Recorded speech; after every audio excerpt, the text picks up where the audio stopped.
Wakati timu inaingia uwanjani ile saa 9 na dakika 58 wanaingia uwanjani kwa ajili ya kwenda kuanza mpira ama mchezo wa kesho, mashabiki wote ambao tutakuwa katika uwanja wa KMC tutasimama kwa pamoja na kuwapigia makofi wachezaji wetu, ikiwa ni ishara ya kwamba tunawapongeza kwa kazi kubwa ambayo wameifanya na kwa kuipeleka Simba yetu hatua ya fainali ya kombe la shirikisho.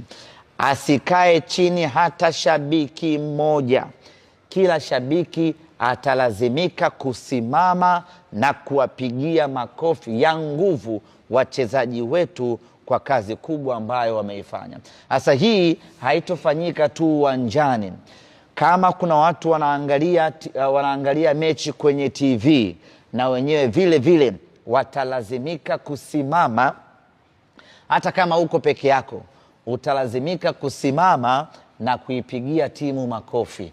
Kama mnaangalia mtasimama, mtaipigia Simba makofi. Kama mnaangalia kwenye tawi lenu, kama mnaangalia kwenye basi, maana siku hizi Azam TV wanaangalia hadi kwenye mabasi, mnasimama kwenye siti uliokaa, mnawapigia makofi wachezaji wetu. Hii itafanyika pale wakati timu inaingia uwanjani kwenda kuanza mchezo.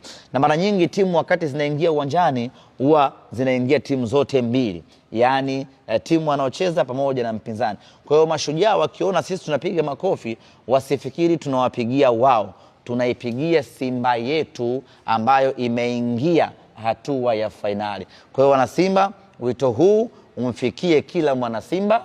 Tukumbushane kwenye matawi yetu, kwenye magrupu yetu, tutakapofika uwanjani kesho, jukumu letu ni kunyanyuana ili tusimame tuwapongeze mashujaa wetu ambao wametuvika nguo kwa kuipeleka Simba yetu hatua ya fainali.